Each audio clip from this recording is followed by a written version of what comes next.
Salut les Tailgaters, on est de retour au studio bien entendu cette semaine pour tourner l'épisode du Tailgate, épisode qui est présenté par les lundis stand-up chez Roger, soirée d'humour qui est animée par notre ami Jean-Michel Elie les lundis, donc au bar chez Roger. Vous pouvez trouver des billets en ligne dans sa bio sur son Instagram, sinon possibilité de payer à la porte également. Donc si vous voulez pas regarder un match du Monday Night Football ou vous voulez vous débarrasser des gens chez vous qui vous empêchent de regarder le match de Monday Night Football, shippez-moi ça avec Jean-Michel à la soirée, donc des lundis stand-up chez Roger, présentateur de l'épisode du Tailgate de cette semaine. Et je vous rappelle, make it splash sur le bouton like de l'épisode sur YouTube. Ça nous aide à aller chercher un peu de reach au niveau de l'épisode. Puis si vous pouviez inonder aussi les commentaires, peu importe de quelle niaiserie ou de quel commentaire sur ce qu'on a dit dans l'épisode, ça nous fait toujours plaisir et ça aide à faire croître la chaîne. Puis en ce moment, on en a bien besoin. Merci aussi de nous suivre sur nos médias sociaux. TikTok, ça a été une énorme semaine pour nous sur TikTok la semaine dernière. On veut répéter encore cette semaine. Puis sinon, sur Instagram, Facebook, un peu partout, vous pouvez nous suivre, le Tailgate, ou sur Facebook, groupe privé, si vous avez envie de partager avec nous. Communauté Football Québec, on s'envoie des memes, on s'envoie des jokes, on s'envoie plein de choses sur la semaine d'actualité NFL. Donc, au plaisir de vous retrouver là-bas. Puis sinon, bon épisode tout le monde.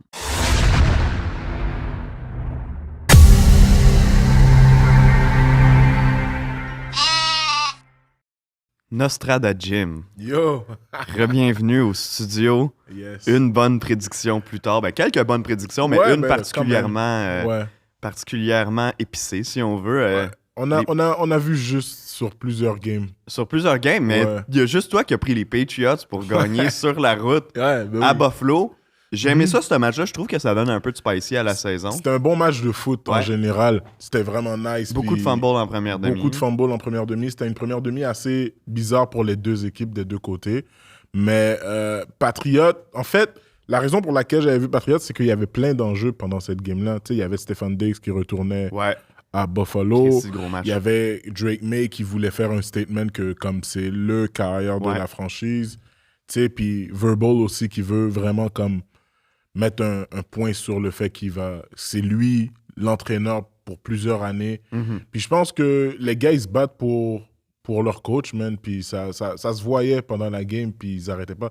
Une équipe qui a beaucoup de caractère, pour vrai. Puis on les a vus pendant d'autres games, tu sais, quand même un peu baisser les bras, mais on voyait que les games étaient quand même serrés. Mais contre Buffalo, man, la manière qu'ils ont contenu, tu sais, le jeu au sol, on en parlait avant d'enregistrer, puis la manière qu'ils ont laissé Stefan Diggs s'amuser avec Drake May. C'était Randy Moss puis Tom Brady.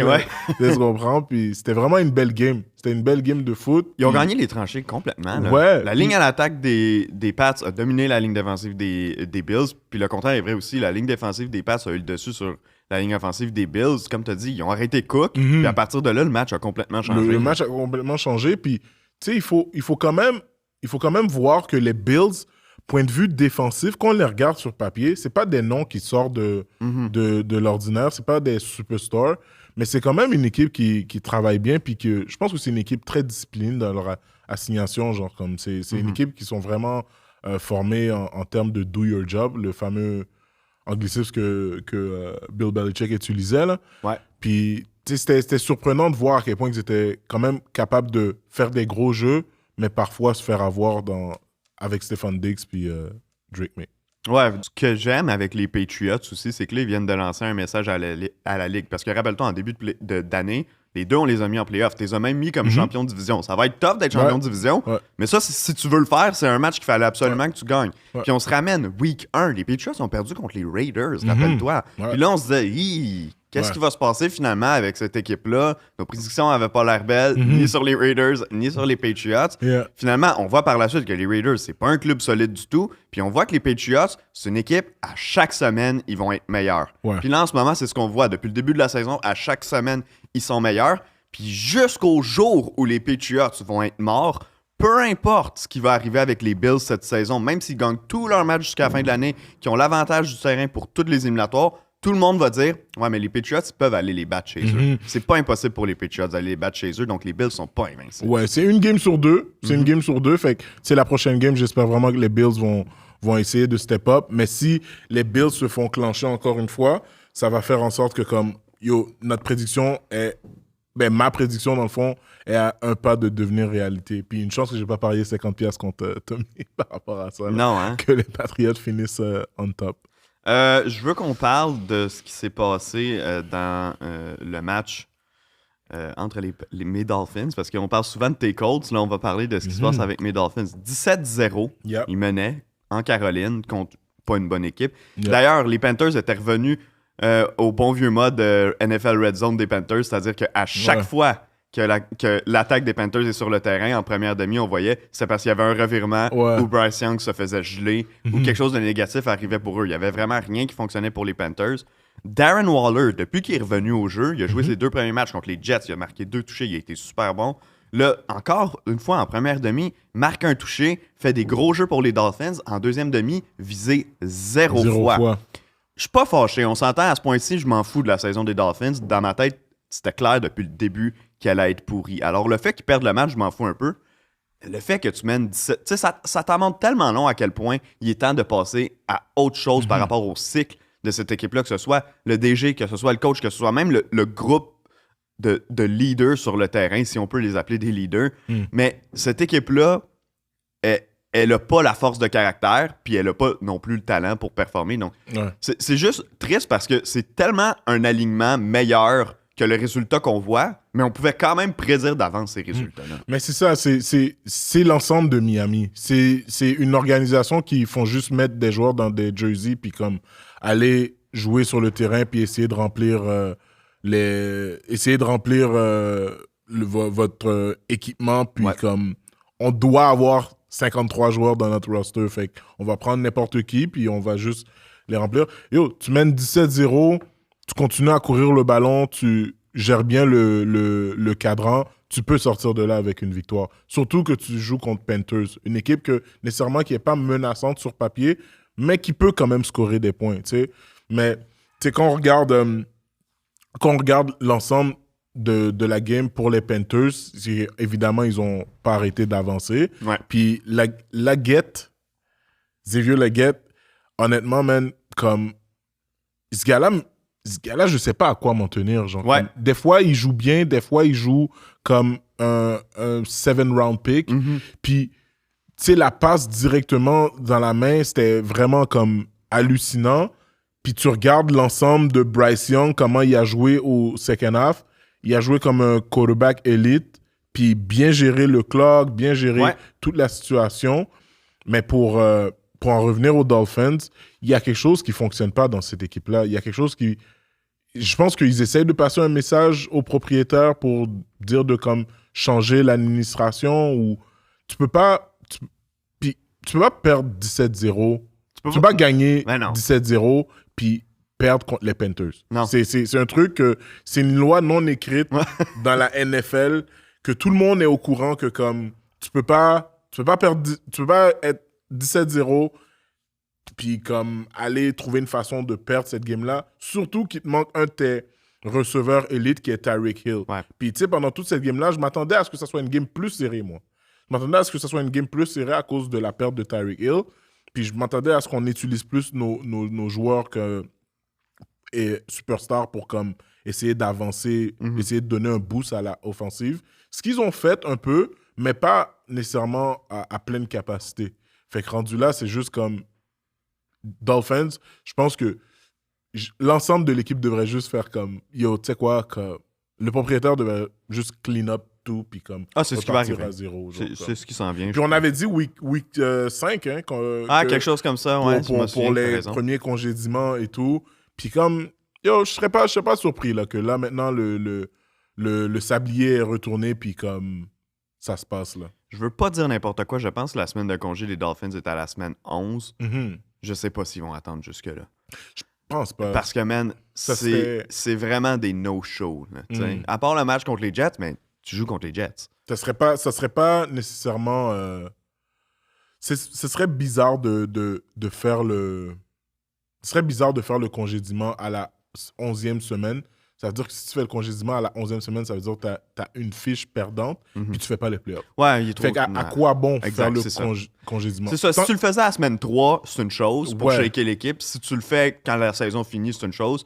Mais à la semaine 11, comme tu dis, c'est pas une équipe qui est compétitive ou qui... Ouais, exact. Alors, Fait attends à la fin de la saison, puis fais-le. Mais là, maintenant, je pense que les propriétaires, en regardant la game Patriot, le propriétaire, en regardant la game Patriot contre Bills, s'est dit, OK, mon équipe est vraiment pas rendue là. Du tout. Fait qu'est-ce que je fais à partir de là, genre? Est-ce que je reconstruis l'équipe? Est-ce que je change le noyau? Toi, est-ce que je m'en débarrasse? Avec Daniel, est-ce que je m'en débarrasse? Tu comprends? Fait que c'est tout ce principe-là. À suivre, mais c'est vraiment pas du rose qu'il y a à venir pour les Dolphins, selon moi.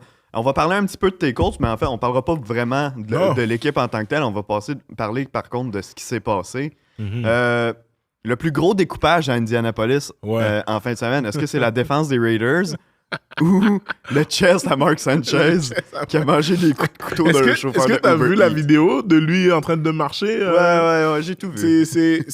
Ah, man. Mais, on peut parler vite de Mark Sanchez. On peut mettre en contexte un peu là, pour les gens qui sont pas au courant. Ouais, vas-y. Dans le fond, Mark Sanchez, samedi matin, on apprend dans les nouvelles, Mark Sanchez, l'ancien QB des Jets et de la NFL, et maintenant analyste à CBS, qui était à Indianapolis pour justement être caller guy pour le match Raiders contre Colts. Puis on apprend samedi matin qu'il s'est fait stabber dans la nuit. Puis qui est à l'hôpital. Donc là, OK, qu'est-ce qui se passe avec Mark Sanchez? Pauvre lui et tout. Et là, plus tard, on apprend dans la journée, durant l'après-midi, qu'il a été arrêté à l'hôpital parce que finalement, ce qui est arrivé, c'est qu'il y avait un chauffeur de Uber Eats qui était parké un peu croche de ce qu'on peut comprendre. Mark Sanchez s'est engueulé avec lui. Mark Sanchez était chaud à la sortie des bars. Il s'est engueulé avec lui. Il a essayé de frapper le chauffeur qui, je rappelle, a 69 ans. Il a essayé de le frapper. Il l'a frappé et pour se défendre, le chauffeur a pris un couteau puis a donné des coups à Mark Sanchez. Donc, au final, c'est lui qui est dans le trouble. Sanchez, il va probablement, si c'est pas confirmé au moment où l'épisode est publié, il va perdre sa job. C'est dommage. Mais quel idiot! Man, pour de vrai, l'affaire que... Moi, tu sais, je l'ai toujours dit depuis le temps qu'on fait des podcasts, je l'ai toujours dit comme... Moi, si j'étais une superstar, la majorité du temps, je serais chez nous. Je serais chez nous ou je serais accompagné, puis je serais... Ouais, à chambre d'hôtel. Là, en direction de ma maison, ou si je suis à l'étranger, à l'extérieur de mon état, genre, je serais comme accompagné avec quelqu'un. Je serais toujours avec une body cam pour me protéger, I guess. Parce que l'affaire, c'est que automatiquement que tu as les caméras braquées sur toi, puis tu as une personnalité connue, il y a plusieurs choses qui vont t'arriver, puis il y a plusieurs choses qui vont faire en sorte que tu vas perdre ta job. Comme juste d'être broadcaster, être sous, sortir d'un bar, t'engueuler avec un chauffeur Uber. Tu sais, puis c'est pas pour parler de supériorité ou d'infériorité, mais c'est que t'as pas tout ce temps-là. C'est quoi qui te dérange le fait que la personne soit mal stationnée? C'est quoi, tu peux pas sortir ta voiture? Tu peux pas lui demander Il est chaud anyway. C'est ça, anyway. Fait que, tu sais, comme rendu là, t'es pas gagnant. T'es pas gagnant de cette situation-là en général. Ouais, parce que l'autre personne, il reste homme, chauffeur de Uber Eats de 69 ans. Ouais. Personne n'a jamais dit son nom. On ne sait pas c'est quoi son nom à l'autre personne. Là, il paraît comme une superstar de t'avoir stabé à cause de son âge en plus, comme il t'a géré. Man, c'est comme... Encore plus, j'aurais peur de m'ostiner avec quelqu'un si je connais pas cette personne-là. Ouais. Mettons, toi et moi, tu sais, on s'ostine, je connais Renaud. Mais, je sais pas moi, Sylvie ou Gilles de 70 ans, 75 ans, je m'ostine avec eux. Je sais pas nécessairement c'est quoi le background de ces gens-là. Je sais pas s'ils peuvent me lancer des couteaux, puis juste comme, je suis pas d'accord avec toi, puis ils me lancent un couteau, puis ça arrive dans mon épaule, puis je suis comme, oh shit, je savais pas que... Yo, Sylvie, t'es wild. Je savais pas que Sylvie était wild comme ça, tu sais, tu comprends? Mais pour parler de la game, tu sais, les Colts ont gagné comme ils se devaient de gagner. Ouais, puis d'accord. J'aime la manière qu'ils ont gagné, ça a été...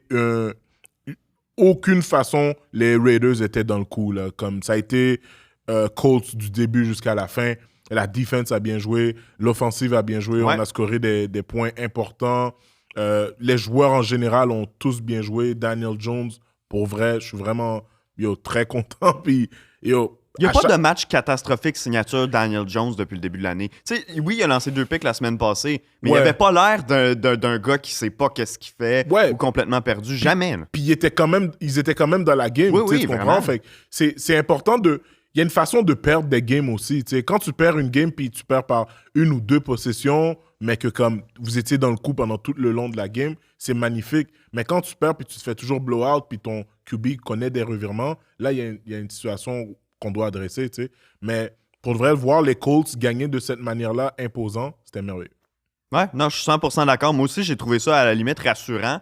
Pas parce que le match de la semaine dernière m'inquiétait, mais on s'entend, les Colts se sont tirés dans le pied. C'est pas une équipe qui est habituée à gagner année après année, ce groupe de joueurs-là. Donc je me dis, est-ce que c'est le genre de choses qui pourrait les ébranler puis faire que le train déraille un peu? Finalement, contre un adversaire plus que prenable, les Raiders, comme tu as dit, ils ont pesé ça à sus, ils ont défoncé, ils n'ont jamais laissé être dans le 40 points non-stop, puis that's it. C'est ça qu'il fallait. Pour de vrai, s'ils avaient gagné par une possession ou 2 possessions, là, je serais comme, OK, yo, guys, comment? Ouais. On joue quand même contre les Raiders.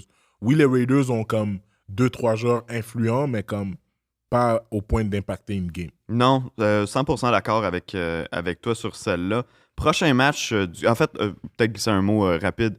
Les Raiders, les fans des Raiders sont silencieux depuis une couple de semaines. Ben oui, ils n'ont pas le choix. Ils n'ont pas le choix. Il n'y a rien qui se passe de sérieux. À part, la semaine dernière, la belle game de Ashton Genty. Mais Brower est comme un peu blessé. Ben, pas un peu, il est blessé. C'est ça. Geno Smith, OK. 9 picks. Il mène la ligue pour les picks, là, ça va. Puis à Seattle, il menait pas la ligue pour les picks du tout, là. Fait que, tu sais, c'est comme... Est-ce que c'est the right guy pour la situation? Ben, surtout que c'est pas lui qui va être là à long terme. C'est pas lui qui va être là à long terme. Est-ce que les Raiders, tu sais, ils ont... Rappelle-moi, ils ont combien de victoires? Contre les Patriots. Contre les Patriots, OK. Donc, une seule. C'est à la semaine 1. Fait que, est-ce que, tu sais, ils envisagent, tu sais, peut-être comme... je sais pas moi, tanker ou whatever. Parce que, anyways, les Raiders, si on regarde leur division, il y a 3 bonnes équipes. C'est pas faisable. C'est pas faisable du tout. Fait que, prends les 2 prochaines années pour aller chercher des jeunes. Là, exact. Fait que je pense que c'était le plan aussi des propriétaires. Je pense pas qu'ils ont mis Pete Carroll en se disant que comme yo, ce gars-là va nous amener aux playoffs. Oh non, mais je pense qu'ils pensaient être meilleurs qu'ils sont en ce moment quand même. Tu penses? Ben, tu sais, les 2 dernières années, on s'entend, c'était complètement inacceptable. Là. Les Raiders, ils étaient vraiment pourris, genre même pas regardables. Je pense que cette année, ils étaient comme, on va au moins atteindre un seuil de respectabilité. On sera pas une bonne équipe, mais on va être quand même meilleur que... Tu sais, je veux dire, tu pouvais pas faire pire que Antonio Pierce puis Aiden O'Connell comme QB, mais là, finalement, tu checkes leur fiche en ce moment puis la manière qu'ils perdent les matchs, puis tu te dis, c'est pas vraiment mieux. Ouais, mais bon, écoute, pour vrai, tu sais, moi, je les vois peut-être gagner 5 games max. Ouais. Peut-être, tu sais, mais... Ah oui, max, gros max. Ça dépend de à quel point que, genre, les autres équipes se présentent pendant les games, mais c'est juste triste de voir à chaque année les Raiders être une déception. Autant comme pour les Cowboys puis pour les Raiders, c'est toujours... C'est comme les 2 American Team avec les Patriots aussi, là, si on peut en rajouter une 3e. Là. C'est comme les équipes que tout le monde a toujours une... il les voit toujours en mode grandiose, puis comme tout le monde s'attend à quelque chose d'eux, mais à chaque année, il y a toujours une déception. Rien qui se passe, non, je suis d'accord. Est-ce qu'on a assisté au plus gros écroulement de la saison, assurément? Un des gros de l'histoire de la NFL, les Cardinals de l'Arizona. Ouais, tu penses que c'est un gros écroulement? Dude, si je pense que c'est un gros écoulement, les Titans ont rien fait de positif dans la remontée puis ils ont gagné le match. Ouais, mais tu sais, moi, je me souviens de la game Colts-Vikings 33-0. Ouais, OK, ouais. Je me souviens de cette game. Yeah, non, OK, t'as raison. Ça, c'était le plus gros collapse. Fait comme, mais quand même, dans la catégorie de l'échapper totalement, c'est inacceptable pour les Cards. Tu t'en vas pour marquer un long toucher de 72 verges. Emery DeMarcado, qui a le ballon qui... C'est pas un gars qui touche souvent au ballon. C'est un gars de 3e année. Là, il profite du fait que Benson et Connor sont blessés. Même là, il était 2e derrière Michael Carter pour le match. Fait une course de 72 verges. Drop le ballon avant d'entrer dans son début, alors que c'est arrivé la semaine passée aux Colts. Ouais. Le message est clair à travers la ligue. Ouais. Tu veux pas être le prochain à faire ça. Il le fait, échappe le ballon. Les Titans reprennent le ballon, remontent le terrain, marquent un toucher, ratent le extra point. Ce qui faisait qu'ils perdaient quand même par 2 possessions. Pour les Cards, man, les jeux se sont multipliés. À un moment donné, Cam Ward lance un pick.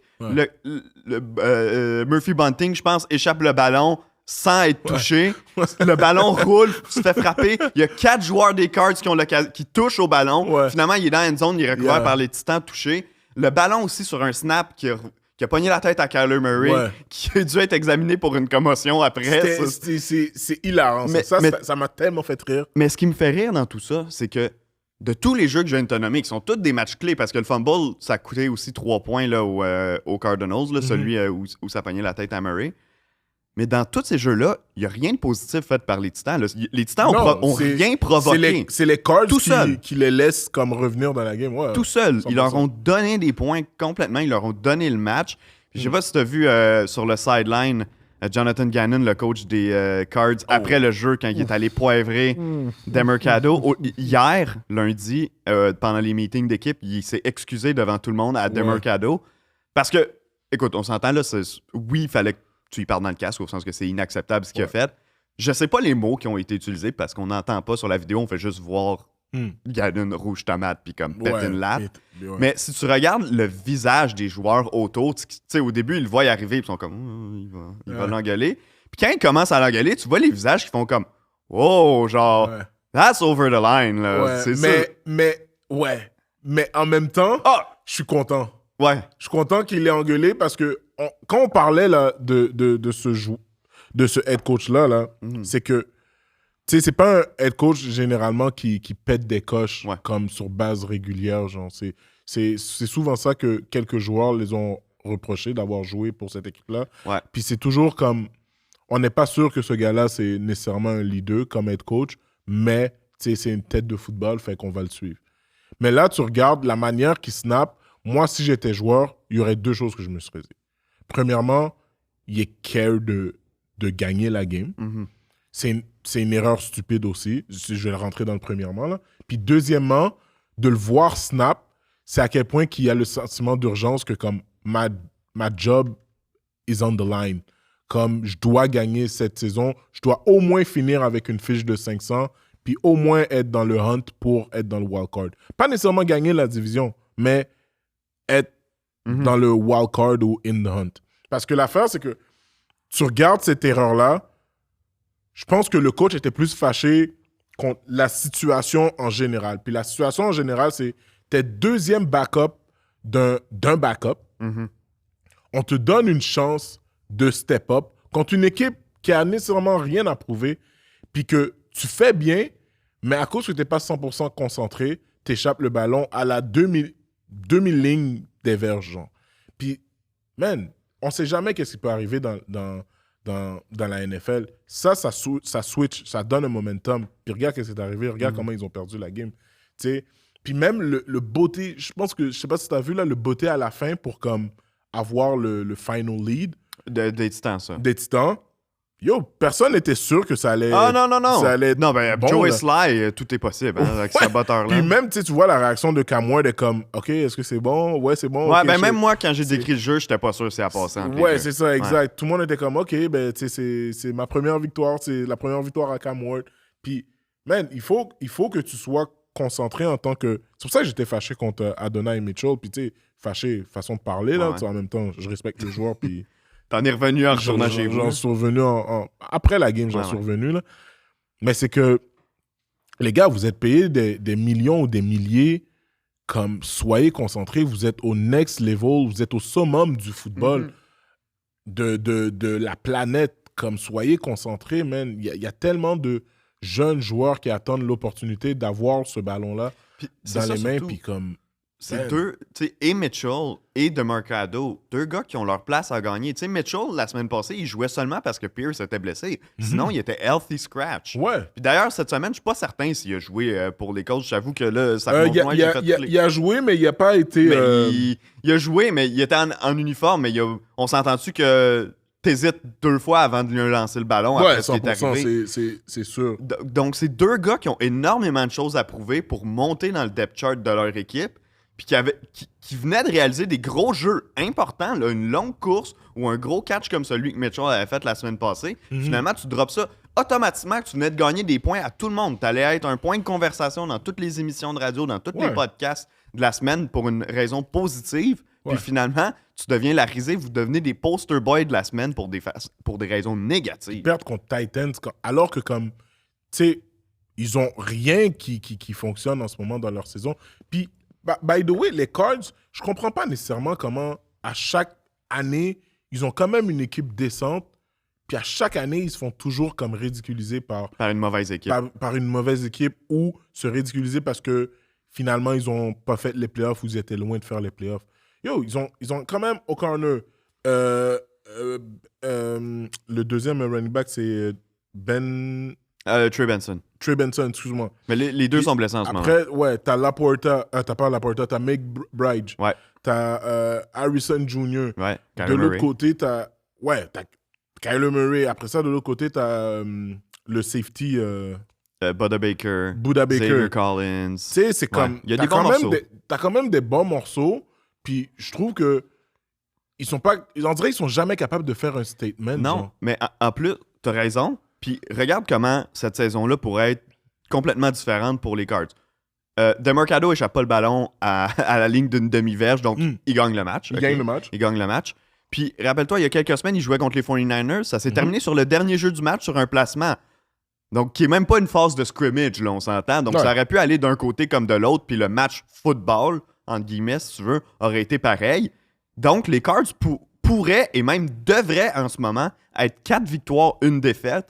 À la place, ils sont 2 victoires, 3 défaites. Dans une division où, même s'il y a des bonnes équipes, les équipes ils ont de la misère à se démarquer en ce moment. Les 49ers sont au premier rang, mais ils ont tellement de blessés qu'on se dit que ici et là, ils vont en échapper des matchs. Donc, les Cards devraient en ce moment se battre pour le top de la division. Ouais. Puis finalement, on n'est même pas sûr s'ils vont être dans la course pour le wild card. Puis tu sais, ce serait une division super comme intéressante de voir à quel point que les Cards sont 4-1, 49ers sont 4-1, puis tu sais, le reste est 2-3. Fait que ce serait comme intéressant de voir à quel point il y a de la compétitivité dans cette division-là. Mais comme les Cards, on dirait qu'ils sont en train de juste chier dans leur froc, puis ils font rien de sérieux. Le meilleur match de la semaine, du moins le plus divertissant, les Buccaneers et les Seahawks qui se pognaient à Seattle. Je pensais que les Seahawks allaient causer une surprise dans ce match-là puis gagner à la maison. Pour Seattle, depuis une couple d'années, c'est rough de gagner à domicile. Rappelle-toi, à l'époque du Legion of Boom, c'était impossible d'aller gagner à Seattle. Et Sam Darnold et Baker Mayfield qui faisaient leur retrouvailles, rappelle-toi, des Panthers il y a quelques années. Les deux ont ballé dans ce match-là. Vraiment. Malheureusement, l'interception de Darnold à la toute fin, alors que les Bucs venaient de créer l'égalité, tout de suite Darnold lance un pick, ça donne l'occasion aux Bucs de gagner sur un placement. Mais quand même, ces deux gars-là, on voit à quel point ils ont redressé leur carrière. C'était vraiment un match le fun à voir. Puis pour Baker Mayfield, une 4e victoire grâce à une remontée dans le 2-minute drill. C'était incroyable. C'était incroyable comme game. Puis tu regardes tout le long de la game, c'était on marque, tu marques, on marque, tu marques, on marque, tu marques. Puis ça s'est vraiment joué à la fin. Puis c'est deux carrières qui ont tellement de caractère, puis ils ont tellement tout à perdre pour leur legacy, en termes de football. Puis on est passé de ces carrières-là, c'était des flops, à c'est des partants de la ligue, puis ils dominent. Des stars, là. Puis ils jouent très bien maintenant, puis ils ont tous passé, ils ont tous fait un cheminement où est-ce que ils ont dû s'asseoir, puis être backup, puis tout ça. Puis comme c'est nice de voir à quel point que Baker Mayfield a réussi à quand même gagner sans Mike Evans. Puis c'est nice de voir à quel point que Sam Darnold a quand même lancé pour 300, genre 75 verges, je pense, et plus. Les deux ont eu des gros matchs. Pendant la game. 4 passes de toucher. Puis honnêtement, en regardant cette game-là, j'étais comme Sam Darnold va pour de vrai avec l'offensive des Seahawks. Comme j'étais pas sûr pendant les 3-4 premières semaines, mais là, cette semaine, j'étais comme il fait sa place. Pour vrai, c'est vraiment un bon fit. C'est un bon fit. Malheureusement, il a perdu cette game-là, mais ils ont scoré des points. Là. Mais je suis pas inquiet. Qu'il ait gagné ou qu'il ait perdu, je suis pas inquiet pour les Seahawks. Moi non plus. Puis ils ont vraiment montré que comme, on est là pour jouer, on est là pour baller. Puis comme, vous pouvez amener n'importe qui devant nous, on va quand même donner notre 100%. Puis tu regardes, man, la manière que comme ils sont capables d'utiliser leurs joueurs d'impact, les Seahawks, puis juste toujours aller avec le numéro 11 qui est un des receveurs que, comme le plus sous-estimé de la ligue, là, selon moi. Jackson Smith et Jigba? Ouais, exact. Man, t'as dit son nom de famille, j'ai failli avoir une crise cardiaque. Ouais. C'est le nom le plus compliqué à retenir. Ah, ok, je pensais pas que c'était pour ça. Ouais. Redis-le, s'il te plaît. Jackson Smith and Jigba. Jackson Smith Njigba. Ouais, c'est Ok. Jigba, mais tu Jigba. mets un N devant. Ok, tu sais quoi, maintenant, je vais dire Jigba. Ok, parfait. Okay, good, parfait. So, pour Jigba, je trouve que c'est un des receveurs les plus sous-estimés de la ligue. Tu sais, quand on avait fait le top 10, est-ce qu'il est-tu dans le top 15 ou dans le top 20, tu penses? De Madden, tu parles? Ouais, il devrait. Écoute, j'ai pas regardé jusqu'à 15 vu qu'on faisait juste top 10. Il était pas dans le top 10. Probablement qu'il était dans le top 15. Sinon, il va l'être l'an prochain. Ouais, mais en tout cas, bref, c'est vraiment deux équipes qui ont le même profil, je te dirais un peu. Ils sont capables de vraiment step up leur game, puis ils ont une équipe de caractère, puis ils sont prêts à aller jouer pour leur QB drive après drive. Mais pour de vrai, Baker Mayfield, peut-être que je vais faire un hot take là-dessus. Je pense qu'on a le même, par exemple. Ouais. MVP. Yeah. MVP. Yeah. Il devrait être considéré. Non, moi, c'est mon choix. Il devrait être minimum dans les odds. Tu sais, il y a des joueurs qui sont juste, quand vous faites les mises, là, comme qui pourrait être MVP, Baker Mayfield devrait quand même être moi, je pense qu'il est dans les 2, 3. Personnellement, moi... 2, 3, top 3, ouais. Ah, moi, si je vote en ce moment, c'est pour lui que je vote. Oh, shit. OK, ouais. quand même. 4 victoires dans le 2-minute drill. Il est allé coup sur coup avec l'attaque des Seahawks sur la route, en plus, dans ce match-là. Moi, c'est tellement un gars que j'adore. Le parcours est incroyable. Le gars est incroyable. Man, tu m'as envoyé la vidéo au début, les fans des Seahawks qui essayaient de le chirper. Man, puis qu'il répliquait coup sur coup. Il est allé sur le terrain, puis il leur a droppé 38 points, je pense. Ouais, non, moi, je suis... Puis tu vois pendant la vidéo que même ses coéquipiers le regardent, puis ils sont comme, yo, wow. Ouais. Le gars est supposé être concentré dans la game, puis comme il fait juste trash-talker avec les fans, puis il est comme, yo, la game va commencer, vous allez voir. Ben, c'est ça. Il y a quelqu'un qui a screenshoté la face des coéquipiers des Bucks qui sont comme en arrière de Mayfield et tout. Puis tu vois qu'ils ont un gros sourire d'en face de merci d'avoir allumé Baker. Ouais. Merci d'avoir mis la switch à on parce que présentement, c'est... Puis on peut-tu donner le Rookie of the Year offense à Ibuka? Ouais. Shit, il est bon, hein? Yo. Débile. Pour de vrai, comme lui puis McMillan de Panthers, c'est les seuls en ce moment qui sont en train de faire une différence dans offensivement, là, on parle. Offensivement, on parle, ouais. Non, je suis d'accord avec toi. Pour moi, lui, il va remporter le titre ou du moins pour l'instant, là, le titre de recrue à l'attaque de l'année. Il a complètement pris... Il a fait ça, c'est mon corps de receveur. C'est moi qui s'en occupe. Des fois, Godwin est out, des fois, Evans est out, peu importe. Moi, je suis là, puis je fais des jeux. Puis à toutes les semaines, quelque chose de spectaculaire. Puis non seulement... Tu sais, des fois, tu vois un joueur, à la fin de la saison recrue, tu vois, il y a 5-6 réceptions spectaculaires, puis tu check, il y a 20 réceptions au total. Non, Ibuka va être dans les bons receveurs de la Ligue à la fin de l'année, pas pour les recrues. Là. Il va être dans les bons receveurs de la Ligue. Point.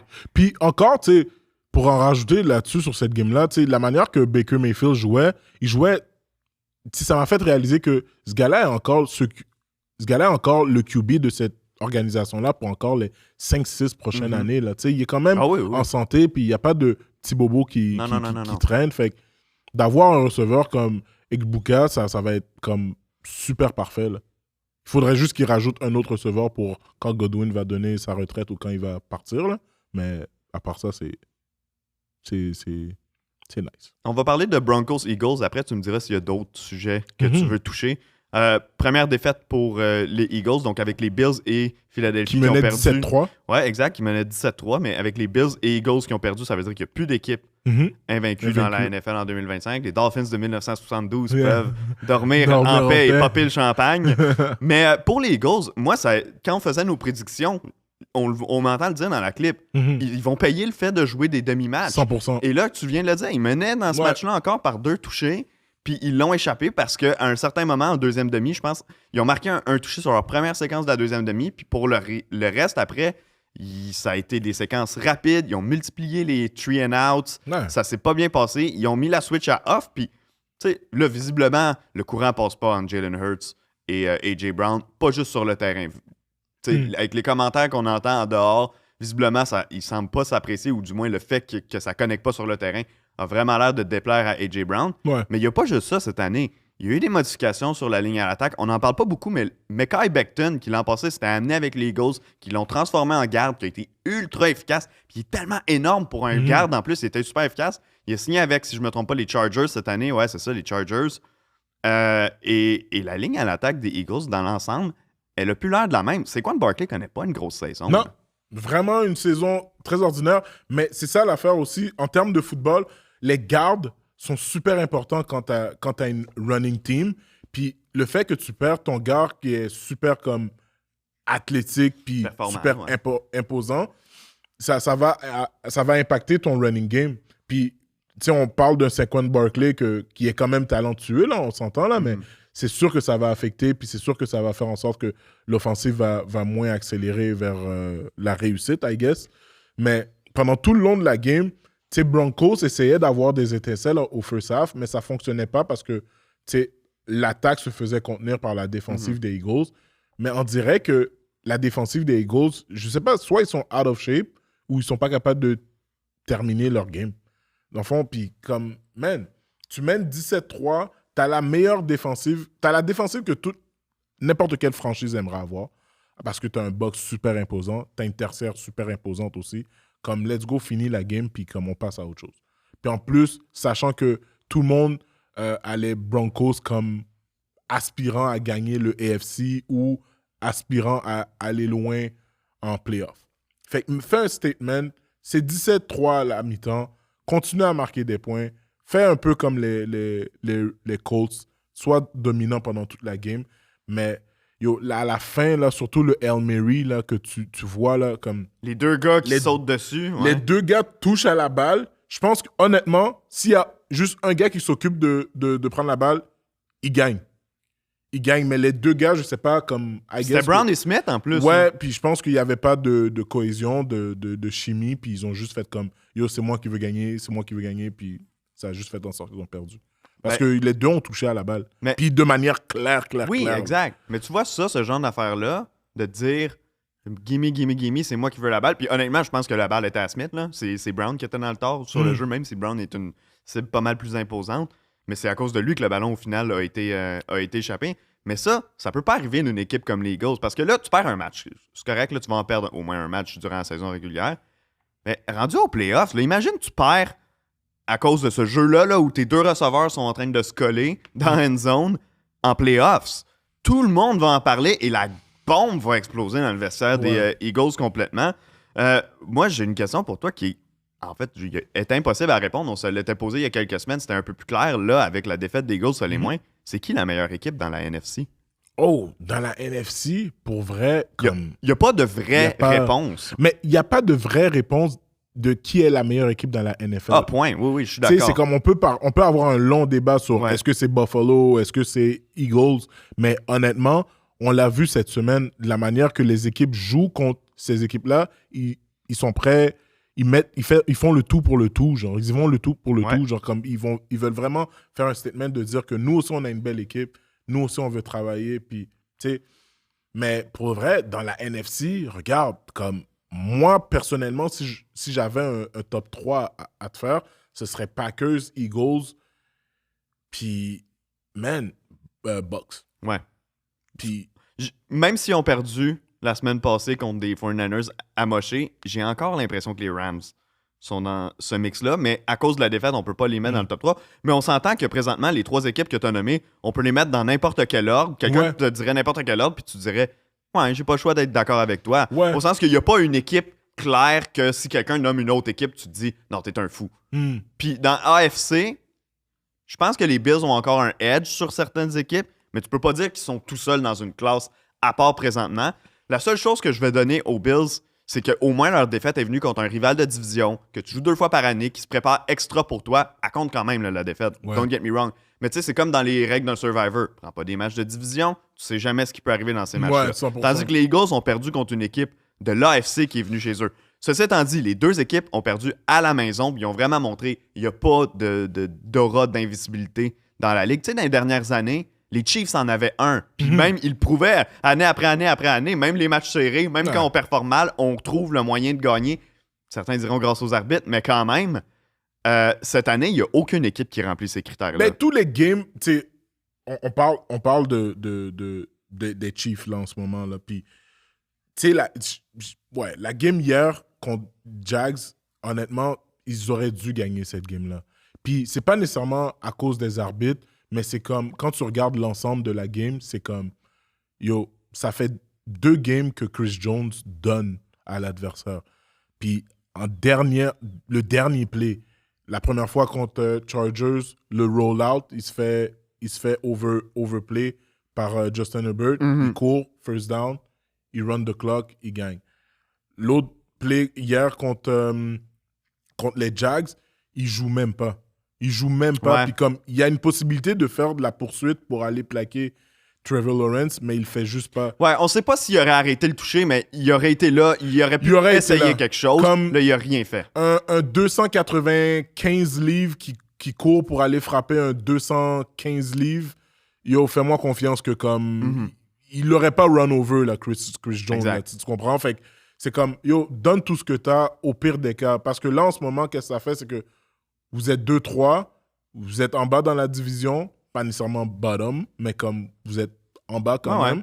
Puis ça fait en sorte que ça donne de la confiance à d'autres équipes, surtout dans le AFC. Ouais. Parce que personne nécessairement mettait les Jags en avant pendant cette game-là. Puis ça a fait en sorte que comme là maintenant, vous paraissez comme l'équipe qui a fini sa dynastie, disons, puis probablement il va avoir un clean-up bientôt, tu sais. Mais dans le AFC, en termes d'équipe qui peut dominer, je vais toujours y aller avec Ravens en santé. Ouais, là, en ce moment, ça va mal en esti. Ça va très mal. Ça va, je pense... 1-4, se sont fait laver par les Texans. Ben, dans ce match-là, je leur donnais aucune chance, au sens que tu as 5 de leurs 6 meilleurs salariés qui étaient out. Tu vois au début du match, quand ils mettent le tableau des joueurs absents aujourd'hui, j'étais comme, est-ce que c'est le tableau des Pro Bowlers de Ravens l'an passé? Non, c'est le tableau des blessés, man. C'est tous des bons joueurs. Ouais. Puis là maintenant, c'est là maintenant que tu dois appeler là, Ashanti Samuel. Ouais, c'est vrai, il n'y a toujours pas de ouais. Salut, hey, ça va? Oui. Hey. On a besoin d'aide. Ouais, s'il te plaît. Genre comme n'importe quel joueur qui est disponible au point de vue de D-line aussi, man. Je sais pas s'il y a des joueurs qui peuvent sortir de leur retraite, là, mais comme ce serait le temps, là. Si Christian Wilkins est en santé, là, ça serait une destination de choix. Ouais, ça serait une destination de choix. À si vous aimez les becs, là. Ouais, c'est ça. Si tu aimes le bec sur le front, là, mais... mais, tu sais, je vais mettre Ravens, toujours une équipe dominante. J'allais avec les Chargers, mais là, en ce moment, tu sais, Attends, Ravens... Il faut que j'appelle le timeout. Vas-y. Ravens gagneront pas cette année. Là. La chaîne est en train de débarquer. Je suis d'accord, par contre, que si... parce qu'il y en a des blessés, là, Madubuike, c'est fini pour la saison. Là. Mais il y en a d'autres qui vont revenir. Lamar Jackson, notamment, va revenir. Si, dans les prochaines semaines... Dans combien de temps tu penses qu'il revient? Ben, c'est ça. Le problème. J'espère que c'est une autre semaine. Après, si c'est pas une autre semaine... Parce que, check, on va regarder... Ouais, vas-y. On va regarder quelque chose, OK, ensemble. Puis, tu sais, c'est vraiment pour comme... C'est parce que c'est un armstring injury, right? C'est une blessure. Ouais. Mais ça, tu le sais, là, un gars qui court comme Jackson, en plus, c'est important. Ça va le traîner toute l'année. Fait que je sais pas à quel point ils vont pouvoir rebondir. Ceci étant dit, oui, ils ont encore le temps de revenir au classement, surtout qu'on le sait qu'en santé, c'est une bien meilleure équipe et que leurs match-up les plus difficiles, ils sont en arrière pour les Ravens. Ils prenaient toutes les grosses équipes en début de saison. C'est ça que tu voulais regarder? Ouais, parce que là, la semaine prochaine, c'est contre les Rams. Ouais. Puis on s'entend, si le line-up est encore comme ça, ils perdent. Non, oublie ça. Comme on a même pas besoin de débattre là-dessus. Après ça, week 7, c'est le bye week.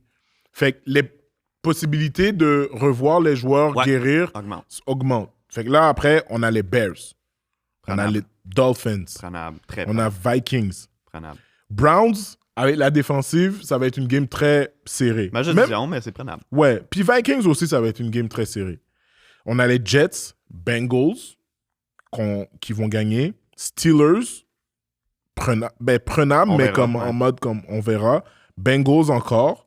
Patriots, on verra. Puis c'est là que comme ça se corse. Parce que mi-décembre, ils ont Patriots, Packers, Steelers. Mais il y a une possibilité que beaucoup de joueurs soient de retour rendus là. Oui. Mais c'est ça qui va faire en sorte de savoir si c'est des matchs. Parce que si les Ravens reviennent au classement en battant les équipes faciles, entre guillemets, que tu as dit, ça va devenir du méchant bon football au mois de décembre. Mais c'est ça, parce que l'affaire, c'est que tu voulais pas nécessairement être en mode comme yo, te battre pour un wild card. Non, mais ça va être ça. Tu veux faire les playoffs au-dessus de la division.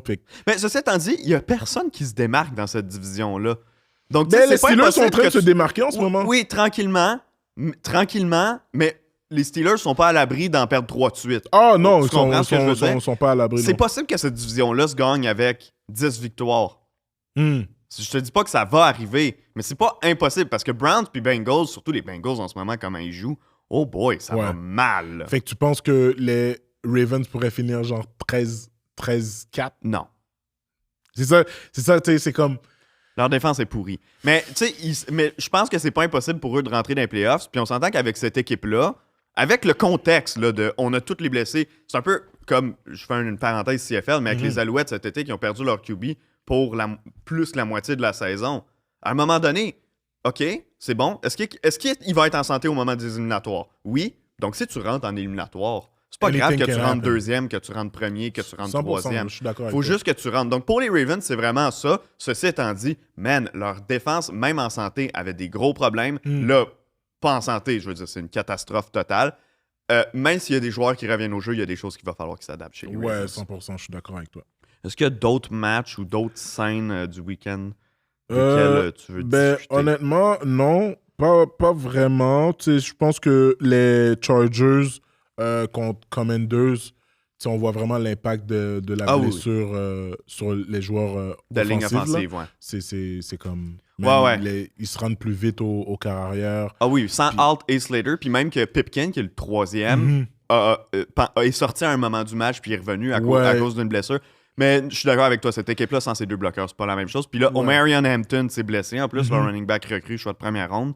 Il va rater, ça a sorti ce matin le nombre de semaines qu'il a raté. Je pense que c'est 4 ou 5 semaines. Peu importe. C'est un joueur important pour eux. Harris est déjà blessé. Ils n'ont plus de power runner. Non. C'est là que tu vois l'impact d'avoir perdu le Dumpkins. J.K. Dobbins et Gus Edwards. Mais là, c'est plus un gars dans le style de Edwards qui cause problème. Mais still, peu importe. Cette équipe-là fait face à des défis. Les prochains matchs vont être difficiles. Ceci étant dit, je ne perds pas espoir pour cette équipe-là. Encore, il y a trop de talent là, pour qu'on s'écroule à 100%. Une autre équipe qui doit juste s'occuper de rentrer dans les éliminatoires. Ouais, exact. Puis tu sais, arriver aux éliminatoires, tout peut arriver. Exact. Là, on le sait déjà. Mais bon. Après ça, c'est pas, j'ai pas nécessairement d'autres games que tu sais, qui étaient... Allons dans les prédictions pour la semaine prochaine. Alors, est-ce que tu veux lancer le bal? Yeah, 100%. T'es prêt? Toujours. All right. Bon, donc, jeudi... Eagles-Giants. Les Eagles. Les Eagles? Ouais.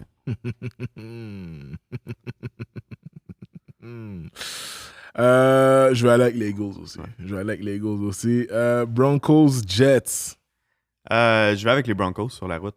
Broncos sur la route. Ça, c'est à Londres. Ah, t'as raison. C'est le match à Londres. Je fais ce match-là à la description en plus. Ouais. OK, je prends les Broncos quand même. Tu prends les Broncos quand même? Good, parfait. Colts-Cardinals. Colts. Hey, la bataille des deux équipes qui ont droppé. Ça a l'air qu'il y a 3 ballons qui vont se pitcher à la ligne de 1 dans ce match-là. Je suis d'accord avec toi. Fait que je vais prendre les Colts aussi. Rams-Ravens. Rams. La forme des Ravens en ce moment est broken. Rams aussi. Browns-Steelers. Hey, Rodgers contre Dylan Gabriel. Hein? C'est à Pittsburgh? C'est à Pittsburgh. Tu sais quoi, je vais y aller avec les Browns. Tu sais quoi? Je vais te suivre là-dessus. Ils ont bien joué en fait. Dylan Gabriel a bien joué. Ouais. Puis c'est ça le... Tu sais, quick... on coupera au montage. Oui, inquiète-toi pas. Mais ce que j'aime avec Dylan Gabriel, c'est qu'il step dans sa pocket. Comme au lieu de s'enfuir de la passe protective. Là. Fait que c'est ça qu'on cherche chez un QB, puis il a bien fait. Mais bref. Seahawks-Jags. Oh, ça va être un bon match. Ça va être un très bon match. Je pense que les Seahawks vont rebondir. Je vais aller avec les Seahawks aussi. Chargers-Dolphins. Chargers. Chargers aussi. Cowboys, Panthers. Cowboys. Je vais aller avec Panthers. Oh, 2 de suite. Je vais aller avec Panthers. Ouais, je vais aller avec Panthers. Patriots, Saints. Pats. Pats aussi. Titans, Raiders. Ass Bowl. C'est le Ass Bowl. Le Ass Bowl. Regarde, je vais prendre l'équipe à la maison. Je vais prendre les Raiders. Mais. Tu vas prendre Hey, match nul. Match nul. Match nul parce que les 2 équipes sont nulles. 3-3. Tu sais quoi, je vais aller avec les Raiders, moi. Non, mais je vous sais que les Raiders. Je vais aller avec les Raiders aussi. 49ers, Buccaneers. 49ers, Buccaneers. À Tampa Bay, je vais prendre les Bucks. Je vais prendre les Bucks aussi. Bengals, Packers. Packers aussi. Pas besoin d'explication sur Jake Browning. Ouais, 100%. Là. Il a fait comme 4 interceptions. T'as vu que, genre, il y a eu un meme que Ja'Marr Chase, c'est lui qui faisait toujours les plaqués ses interceptions parce que c'est toujours lui qui était visé par Browning. Donc, comme. Il a fini avec. Ouais, ça disait. Jake Browning est tellement poche que Ja'Marr Chase fait un Travis Hunter stat line. 4 plaqués. Puis, Lyon Chiefs. Bonne game, hein? Yeah. Lyon. Je vais aller avec les Chiefs. OK. Je vais aller avec les Chiefs. J'ai espoir. Je mets un Faut qu'ils se mettent à gagner des gros matchs aussi. Ouais, les c'est Chiefs. ça. Je mets $1 sur Chiefs. Monday night, il y a 2 games. Bills-Falcons. Bills. Je vais aller avec Bills aussi. Bears-Commanders. Commanders. Ah, le Revenge Tour de, rappelle-toi, le Hail Mary l'an passé. Tu vas avec Commanders? Commanders. Je vais aller avec les Bears. What? Je vais aller avec les Bears. C'est à Chicago, right? Non, c'est pas à Chicago. À Washington, c'est à Washington en plus, puis tu vas prendre... Ouais, je vais aller avec les Bears. Je vais aller avec les Bears. Je pense que Caleb Williams est en train d'atteindre une maturité. Je pense que le Ben Johnson aussi est en train d'atteindre une certaine maturité. Je pense que c'est le 2e head coach que c'est sa première année qui est en voie de connaître une saison gagnante. Fait que je vais aller avec les Bears. Pour compléter sur Bengals, pour finir l'épisode là, sur ce qu'on vient de dire à propos de Jake Browning. Tu sais, là, ça fait quoi, 2-3 matchs et demi là, qui est dans la mêlée. Je veux dire, il est complètement incapable de faire quoi que ce soit. Il a stat-paddé un peu à la fin. Ja'Marr Chase, tu regardes sa stat-line offensive, elle est super, mais c'est tout dans le garbage time à la fin. Il s'est rien passé pendant les moments, entre guillemets, importants, parce qu'il n'y en a pas eu pendant longtemps là, dans ce match-là. Mais être les Bengals, considérant que Joe Burrow ne reviendra pas avant quoi, le mois fin décembre probablement, puis que tu es en mode survie d'ici là, est-ce que c'est pas le temps de tout de suite bouger, aller chercher quelqu'un, puis de te dire il va prendre 1 ou 2 semaines pour être prêt, puis après on l'envoie dans la mêlée? Non. Tu restes avec Browning? Ouais. Moi, honnêtement, je suis désolé de penser comme ça, là. Continue à perdre des games. Va chercher un bon garde pendant le draft. Un bon garde ou un bon D-tackle pour accompagner Anderson, puis comme... Tu renforces les tranchées. Ouais. Tu profites de ça, là. Hey, profites-en donc pour clairer le coach en même temps. Ouais, exact. Man, tu regardes cette équipe-là, t'es comme... Vous avez tellement de talent offensif, sauf dans votre box. Ouais. Des 2 côtés, c'est hallucinant. Puis défensif, parle-moi-en même pas à quel point c'est dégueulasse. Ouais. Je sais pas, top 3 pires équipes défensives de la ligue, ils sont top 2, I guess. Oui, ben assurément. Puis on le savait avant le début de l'année en plus. Puis Hendrickson, à un certain moment, a dû sortir du terrain parce qu'il était blessé. Donc, tu sais, si tu mets à avoir ton seul bon joueur défensif qui joue à 50%, c'est déjà c'est pas une bonne nouvelle pour eux. Mais encore là, je suis d'accord avec toi. D'un point de vue extérieur, je suis pas partisan de cette équipe-là. Je travaille pas pour cette équipe-là, rien. Je me dis, vous êtes construit tout croche, allez en profiter au draft. Mais considérant que l'organisation, les gens en place ont peur évidemment de perdre leur emploi, là, rendu au point où on en est avec les Bengals, je pense qu'ils vont tout faire pour essayer de rentrer dans les éliminatoires parce que ça, c'est une autre équipe que peu importe par quel rang tu rentres, c'est bon. Tu sais, au sens de comme si Joe Burrow a raté la moitié de l'année puis que tu rentres par la peau des fesses d'un playoff, tu vas être content. Mais tu n'auras pas le temps de rentrer par la peau des fesses. C'est ça que je me dis. C'est 3 mois qui manquent. Ouais, je sais. C'est pas... Mais tu vas chercher Jabou. Non. Non, non, non, non, non, non, non. Tu perds, tu vas chercher un bon garde ou un bon tackle, tu fais un statement, puis l'année prochaine, tu reviens plus fort. Puis that's it. Tu sais, tu drafts deux O-line, première ronde ou deuxième ronde, tu sais, un à la suite de l'autre. Puis après ça, tu drafts tout en defense. Tu signes des free agents, puis tu essayes de combler le manque défensif. Là. Comme, yo, je comprends même pas comment ça se fait qu'ils n'ont pas appelé Samuel encore. Mhm. C'est des genres d'équipe que comme, yo, Qu'est-ce que t'attends? qu'est-ce que t'attends, genre, comme, vous avez Samuels, oui, Gilmore est vieux, mais tu sais, à un moment donné, tu sais, c'est comme, tant qu'à avoir comme des vétérans ou des jeunes qui foutent rien, qui n'ont aucun potentiel, comme, yo, vas-y pour le vrai, tu sais, statement, là, je sais pas, là. Ouais. Quelque chose à plugger avant qu'on se quitte? Bar chez Roger, les lundis, toujours, je fais des gens rire, je fais des gens bien commencer leur semaine. Amène-toi, les billets sont pas chers. C'est à promotion 2 pour 21 $. Fait que Pour la semaine prochaine, ça? pour toute la saison. Toutes les semaines. Pour toute la saison. Fait que, yo, viens, man. That's it, sur le site. C'est où qu'on peut acheter le billet? Lien sur ma bio Instagram. Bio Instagram de Jean-Michel Yes. Elie. Donc, moi, ce week-end, je fais le match à Londres. Les Jets et les Broncos qui se pognent à RDS, donc à 9h30 le matin. Je fais play-by-play de cette game-là. Après NFL Red Zone, donc grosse Christie de journée au bureau dimanche pour moi. Puis je travaille sur un des deux Monday Night Football aussi qui vont être diffusés. Donc, vous pouvez tout suivre ça au réseau des sports, tout le monde. Merci d'être là à toutes les semaines. Yes. Merci de répondre à l'appel. Merci de lâcher un gros like sur la vidéo YouTube. Puis de commenter peu importe quel sujet d'actualité que vous avez envie de commenter dans les commentaires ou de dire une niaiserie, peu importe. Sinon, on est bien content d'être là toutes les semaines avec vous. Puis on vous dit à la semaine prochaine.